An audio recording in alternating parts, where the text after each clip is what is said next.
Thank you. It's a great honor to be here with you in Cheongnam-do.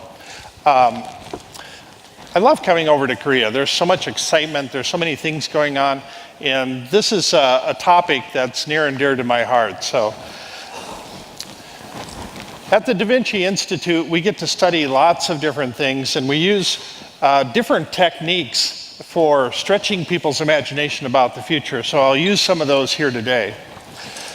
But we're a very backward-looking society. We're backward-looking because it's just human nature. We've all personally experienced the past. As we look around us, we see evidence of the past all around us. In fact, all information that we come into contact with is essentially history. So the past is very knowable. But we're going to be spending the rest of our lives in the future, so it's almost as if we're walking backwards into the future. My job as a futurist is to help turn people around, to give them some idea of what the future holds. So how does the future get created? Well, the future gets created in the minds of everybody around us. We all get to participate in creating the future. Certainly some of us have more influence than others, but we all have our role in creating the future. But here's the key. People make decisions today based on their understanding of what the future holds. I use this phrase quite a bit. It's the future creates the present. Now this is just the opposite of what most people think. Most people think of what we're doing today is going to create the future, but from a little different perspective, it's these images of the future that we hold in our head determine our actions today. So if we change somebody's vision of the future, we change the way they're going to make decisions today. And that's my goal here today, is I'm here to change your vision of the future, and as a result, you'll leave here making different decisions. As Larry Page says, he's the CEO of Google, well now Alphabet, he says the main reasons companies fail is because they miss the future. They get blindsided by the future. I'm going to start by talking about the topic that doesn't get talked about very much, is the atmospheric water harvesters. This is a technology that is used to suck moisture out of the air. Now, for whatever reason, of all the water on planet Earth, only 2% of it is fresh water. And for a number of reasons, only about 25% of that is accessible to human beings. So until now, the entire human race has survived on 0.5% of all the water on Earth. This idea of using atmospheric water harvesters might change that. We can suck moisture out of the air virtually any place. So these are fog nets that are designed to suck moisture out of the air. This is an MIT project down in Peru. A French designer came up with this design called the Worka water towers, using it in Africa, designed to suck moisture out of the air. Depending on the humidity levels, they're able to get around 100 liters a day, which is changing the lives of lots of young girls, because they're the ones that have to haul all the water into the local villages every day. Now they've even taught them how a team of 4 people can, in 1 week, can build one of these Worka water towers. And then it operates seamlessly ever since then. Another French company called Eoli Water has figured out how to use a windmill to suck moisture out of the air. And they're able to actually suck around 500 liters a day, again, depending on the humidity levels, out of the air. And they're testing this out in Abu Dhabi and some of the United Arab Emirates countries. A young inventor, Edward Liniger, has designed this system. It's a solar-powered system that will suck moisture out of the air, and it'll irrigate all the plants nearby.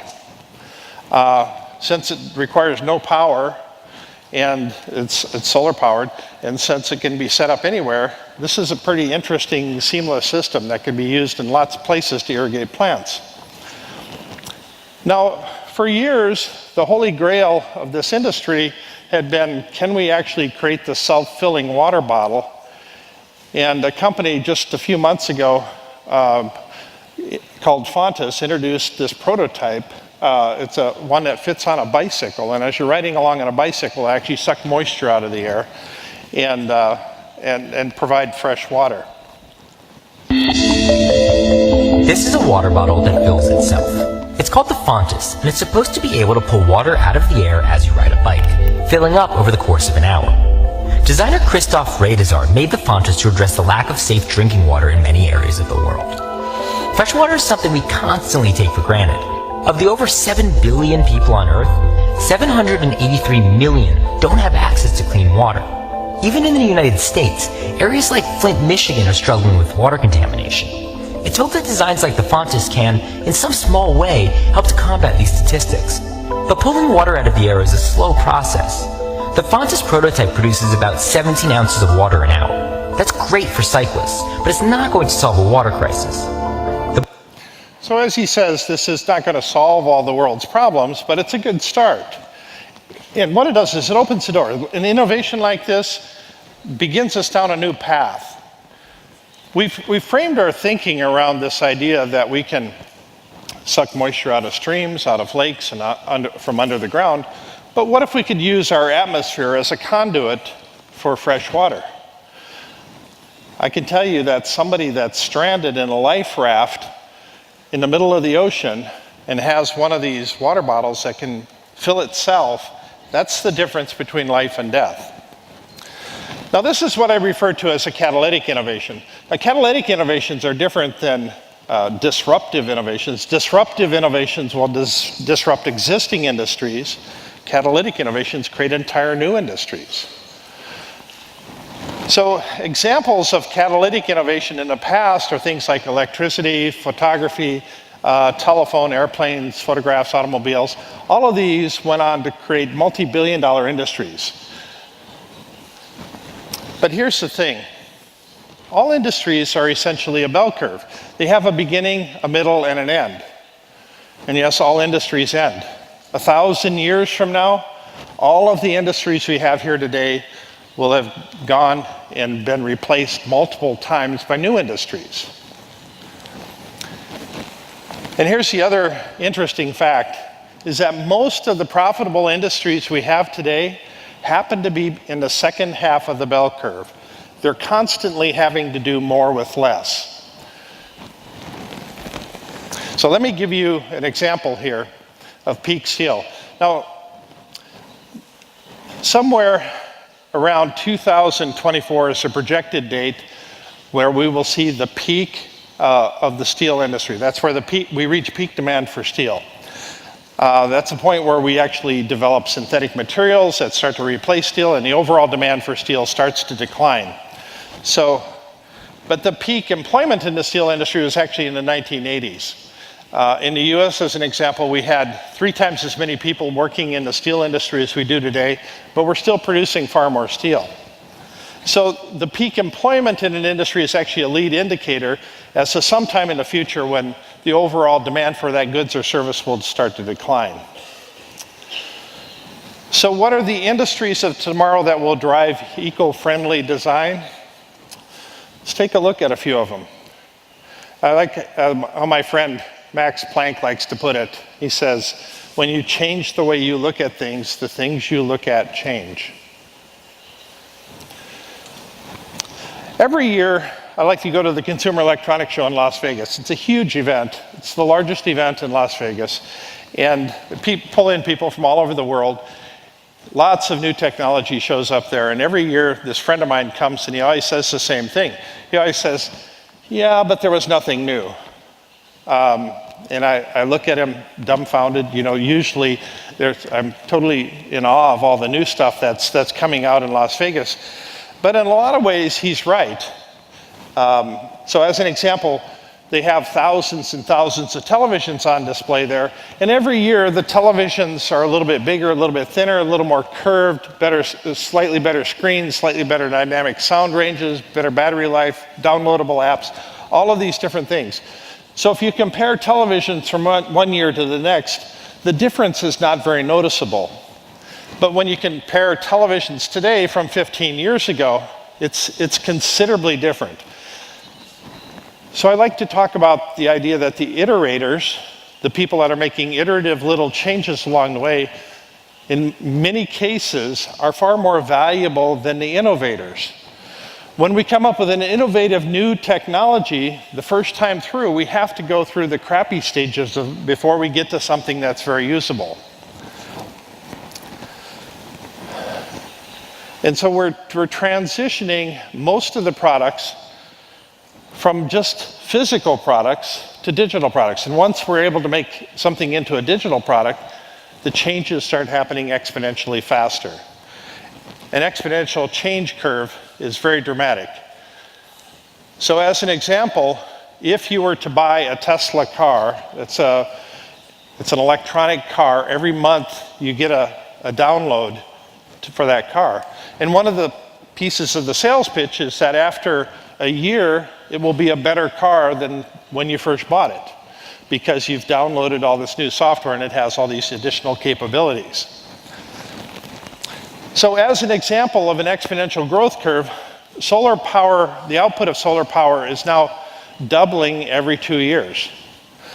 Now this is very significant, because if it continues to double at every 2 years, then within 12 years, solar will be the primary output of power in the world.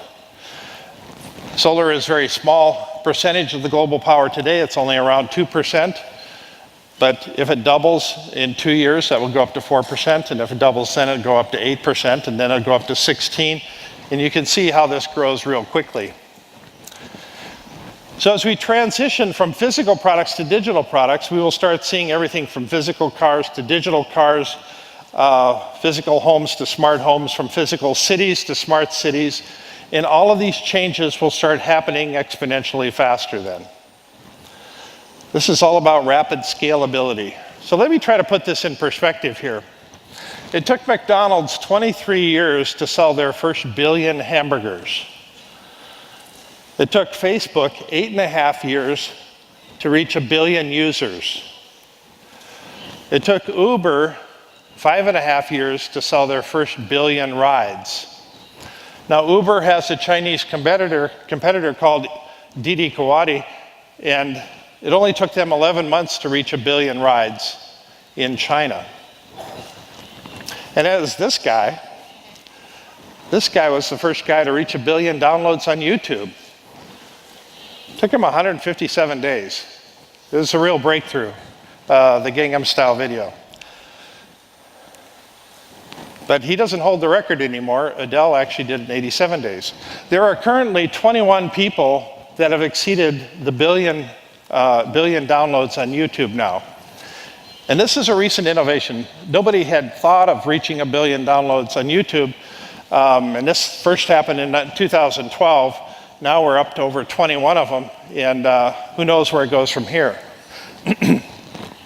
So as we look at this whole idea of scalability, rapid scalability, there's this new kind of company called the unicorn company that reaches $1 billion in value. And so these come out of the woodwork and they grow up really quickly. And last year we had a crop of 42 of them. So you can see how it was very slow, and even though you can't read all the details on here, you can see how this is increasing dramatically over just the last few years. As William Gibson says, the future is already here. It's just not evenly distributed. So a lot of these things happening, they're already happening in different pockets of the world. Eventually they work their way out into the mainstream world.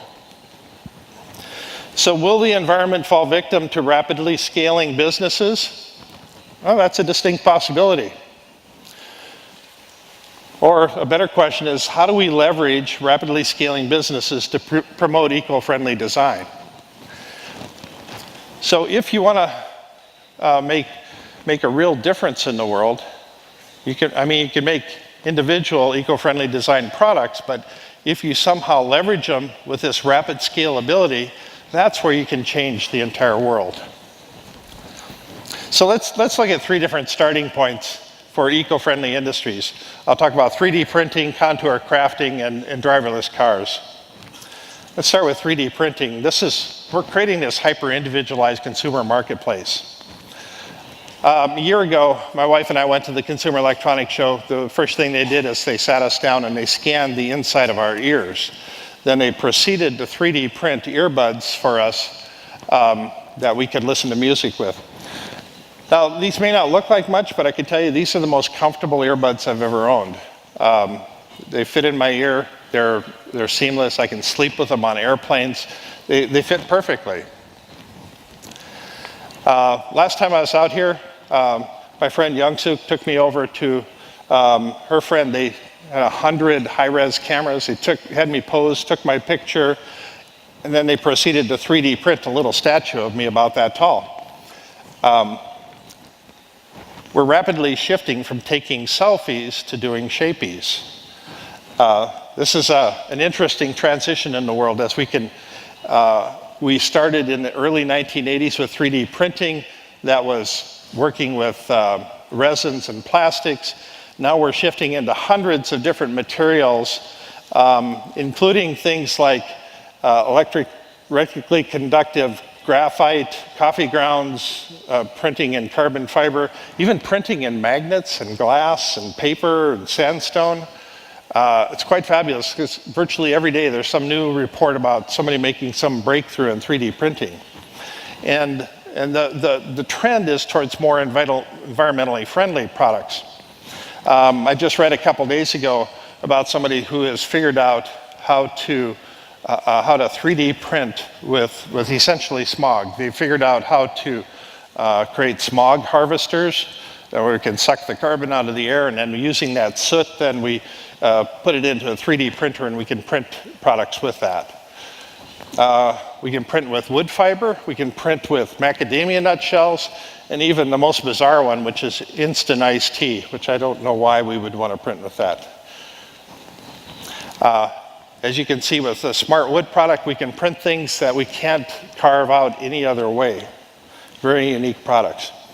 This is a wall printed from sand, and it has very interesting thermal cooling properties. When it gets wet, it's very easy to suck moisture out of a room, suck the heat out of a room. These are a cool brick product that's designed kind of like puzzle pieces. And Carnegie Mellon and the Disney Corporation have actually figured out how to print with wool, so they can actually print entire teddy bears. So imagine just 10 years from now, going into a clothing store, the first thing you do is you step into a body scanner. And as it's scanning your entire body, you're getting your dimensions, you walk around, you pick out whatever fashion, styles, and colors you're interested in, and then they can 3D print your clothing that will fit perfectly right there in front of your eyes. So if you think that's so far-fetched, this is 3D printed clothing right now, and we can create fashions that are far more complicated than anything else on the market.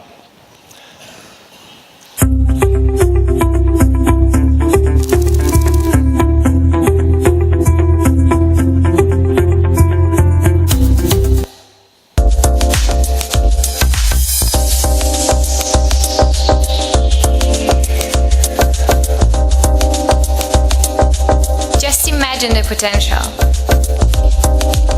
If you're called print your own jacket, traveling with no luggage, just print your clothes in the hotel room. Will we soon be able to design, share, and print our own clothes directly from home? In the past, the only thing we could print was stuff that was fairly rough and coarse, but now they've actually figured out how to print things that are very soft and smooth and satin-like, like undergarments. And it's not just our clothing, it's also our shoes. I don't know anybody that doesn't have problems with their feet at one time or another, and being able to scan your feet and to 3D print shoes that match your identity, that you helped design, that fit perfectly every time you put them on, that's unusual, that's different, that changes the world. So the 3D printed shoes are not quite ready for prime time, but they're getting very close. Now, another version of 3D printing is contour crafting. And contour crafting is actually printing with concrete or materials on a much larger scale. So this is a machine that's 3D printing concrete that's fiberglass reinforced, and it's one layer upon another layer upon another layer. And they're putting together these structures. Now, at the time they were first developing this technology, there was a competition going on in the world to see who could actually 3D print the first house. And incidentally, if you want to see what they're printing here, they actually printed this entire castle. I mean, who doesn't want their own castle? I mean, how cool is that? This looks like fun, doesn't it? But there's a Chinese company by the name of Winsun that suddenly announced that they had 3D printed 10 houses in one day. And there's a lot of interesting structures. They're a little bit crude around the outside, but they're very durable structures anyway.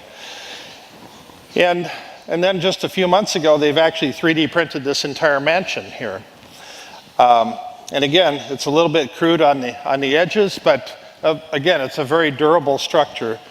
And they also printed a 4-story building. So this idea of rapid construction, rapid prototyping, rapid construction is just a stone's throw away, if you will. This is what people are thinking about. That we'd be able to set up a rig and then 3D print an entire house in less than a day. Now, as the technology improves, we're not just printing the outside structure of the house, we're also printing the wiring in the walls, we're printing the plumbing in the walls, we're printing the toilets, the sinks, the cabinets in the kitchen. All of these things get printed all at once. In fact, if you ever get tired of your house, all you have to do is just grind it up and reprint it. Suddenly, if your wife gets mad at you or something, then you come home and you've got an entire new house. You didn't even know it was there. This technology is right around the corner. It's happening very quickly. And we can start by first printing little scale prototypes of the houses and then to see how that works, and then we can print the entire thing. And we can do it very quickly. This is actually the world's largest 3D printer right now. But while people are working on large structures like this, there's another direction that people are going with spider bots. And the spider bots are a form of 3D printing that they can walk over and get the material and then walk back and they can apply it to whatever structure they're building. Does that sound a little creepy to have your house built by spider bots? It should.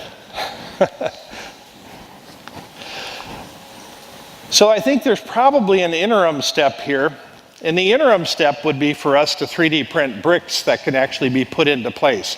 And these bricks can be environmentally friendly bricks in unique, different designs, and they can fit together in unusual ways. And there's an Australian company that has figured out how to design bricks that go together in very quickly.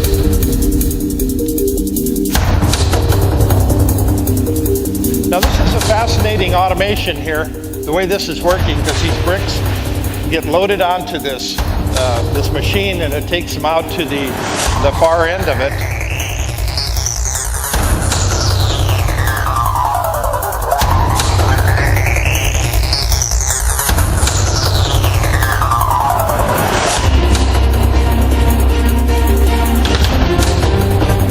So you see right here is where they apply the material that sticks them together.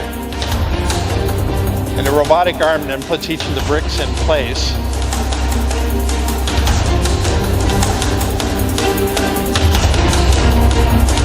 And everything is laser controlled, so it's all perfectly aligned. Now for something like this, it's easy to put together in an animation, but this is the actual machine. They're actually using this. This is in Australia. And here's the key thing. It does 1,000 bricks an hour. 1,000 bricks an hour. And they're just getting started with this technology. Once we're able to actually 3D print our houses, our structures, then we no longer have the need for flat walls. Every wall can become an artistic centerpiece. The way we put houses together, we can make these environmentally friendly. We can grow things on the outside of our buildings. It's very easy to do that with this type of technology. Architects are going to go crazy with this because they can design freeform structures that are impossible to put together with today's construction methods. And we can print with glass and steel and all kinds of different materials. And our very definition of what a house or what an office or what a condo is today is going to change as we redefine it with our new construction methods. And it's just a matter of time before we can really scale up and actually tackle very large projects. I don't even know what this one is. It's a weird building. To the point where we can actually create large things like floating islands. Another one of the real rapidly scaling businesses will be the self-driving car. Now there are tons of companies already working on this, and this is going to change our life more dramatically than most people could possibly imagine. So I wrote a column recently on this topic of 128 things that will disappear during the driverless car era. And I thought I would just mention a few of them.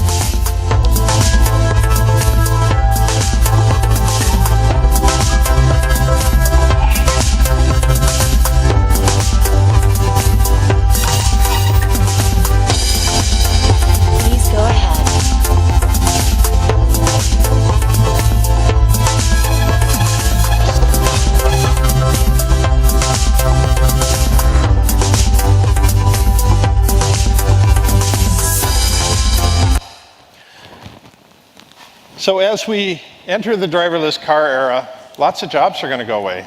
Taxi drivers, Uber drivers, Lyft drivers, delivery jobs, bus drivers, truck drivers, traffic reporters, rental cars. All of these taxis are going to go away.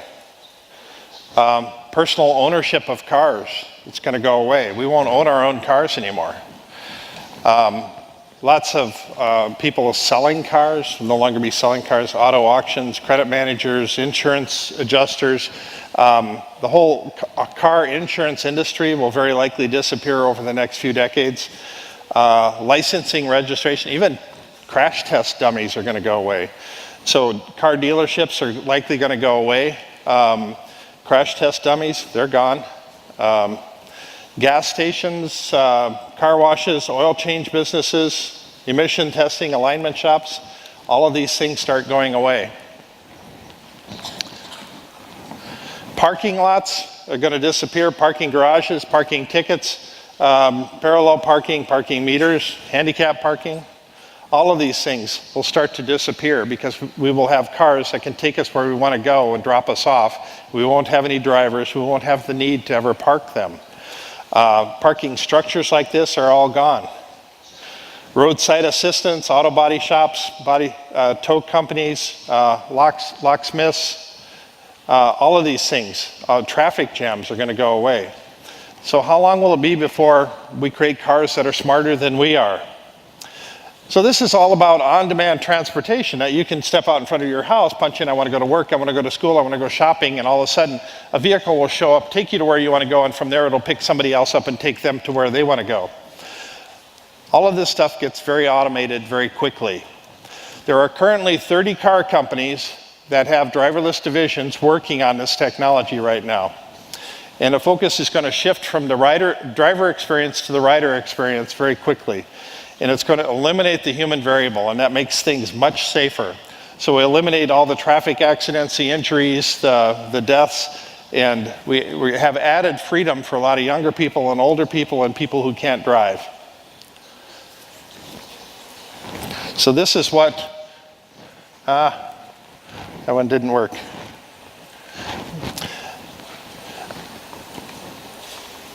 All right. So the future is ours to write. We're entering into a period of unprecedented opportunity. It's an unprecedented opportunity because humans will change more. Humanity is going to change more in the next 20 years than in all human history. And the risk factors are also going to increase exponentially because lots of things can still go wrong. Lots of things. And our children's children who haven't even been born yet are counting on you. They're counting on the people of this room to make a difference. As Steve Jobs says, right now is one of those moments when you are influencing the future. But sometimes our best efforts just look a lot like this. Yeah, pretty much just like that. As Thomas Edison says, opportunity is missed by most people because it's dressed in overalls and looks like work. Isn't that the truth? So for more information about what we do at the Da Vinci Institute, feel free to sign up for our free newsletter. And I thank you very much for having me here today. Thank you very much. Thank you. Thank you very much, sir. It is a great time to think about how to live in the future. It's getting changed a lot. 그야말로 정말 빠르게 변해가는 이 미래에 우리가 어떻게 살아야 되는지 함께 생각해 볼 수 있는 그런 중요한 시간이 아니었나라는 생각이 듭니다. 다시 한번 좋은 기조연설 주신 토마스프레이 소장님께 감사의 말씀 드리겠습니다. 네, 다시 한번 큰 박수 부탁드리겠습니다. We need another big round of applause to him. Thank you very much for your outstanding presentation. Thank you.